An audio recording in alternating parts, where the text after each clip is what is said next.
President has said this publicly.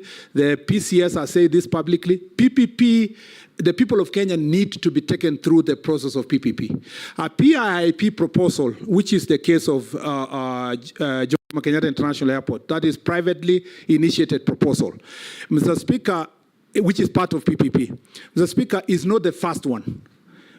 The first PIIP, Mr. Speaker, in this country was the road, the expressway. The express was through a PIIP. The government evaluated it. They found a proper contractor. Now we have expressway with a contract period of 30 years, transferable back to the people of Kenya once the road is used and maintained. Mr. Speaker, the difference between the expressway and the airport is that there was a proposal. And this is not just one proposal. People keep coming with proposals. Some are serious, some are not serious. Some you invite them to come for meetings, they don't come.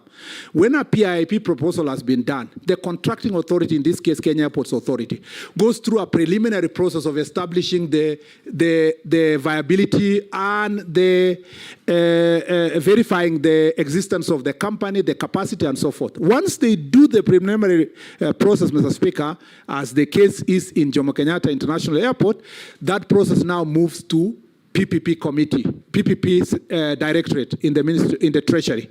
That process has not even reached the treasury yet.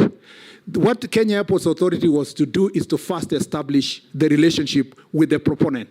Now, they have reached a certain threshold now that they should be able now to do public participation and stakeholder engagement, after which they will send the report to PPP's committee. The PPP directorate will move it back to the contracting authority. The contracting authority will write to the ministry. The ministry, the cabinet secretary in charge of transport, when the time comes, will write to the attorney general. The attorney general will go through it, Mr. Speaker, if he agrees. Also, it is forwarded to the treasury minister. The minister, if he agrees, you do a CAB memo. And you know, Mr. Speaker, you have worked in government. A CAB memo will be circulated to among the parties. It's tabled in the cabinet. And if the cabinet agrees, they pass it. So for someone to wake up one morning and say all such an elaborate process would have involved one individual, let alone even one agency.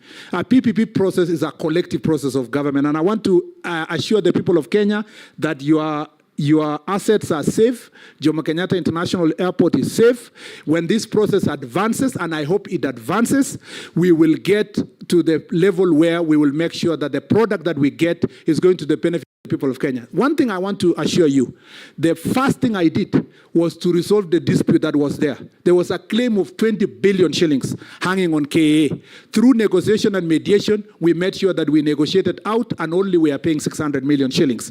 Mr. Speaker, that now the airport is ready for investment, ready to receive investment, like other airports. Once we are done with that, Malindi, for example, where Honorable Baya comes from, Mr. Speaker, has got funding from Italian government, and we were able to get funding from Italian government to build a modern airport in Malindi. This is how we should move. If we succeed to get PPP in Jomo Kenyatta, and again, another thing I want to assure Kenyans, where the proponent will build the terminal is the only size of land, maybe 20, 30 acres. It's not the 1,000 acres, the total acres of Jomo Kenyatta International Airport. It's only a small section that will be concessioned where the proponent will build the terminal. And we need it. Otherwise, if we don't need it, Mr. Speaker, if we don't do it, we will become, Mr. Speaker, the last in this region. Ethiopia has defeated us. Rwanda is about to complete their airport. Tanzania has improved theirs. Even Uganda have a better airport. Even Entebbe is looking more presentable. The same Kenyans who are talking about leaking roofs, drainage systems, Mr. Speaker, very bad infrastructure at the airport, Nominee should be able to support that process. Nominee. Yes, Mr. Speaker. You're just confirming one thing. Yes. Even the president lamented that the weakest link in his government was public communication. You seem to have all the facts, but nobody has been told. Mr. Speaker, despite the fact that PCS has said, despite the fact that the presidents were communicated, but it remember this issue. It came because of the storm.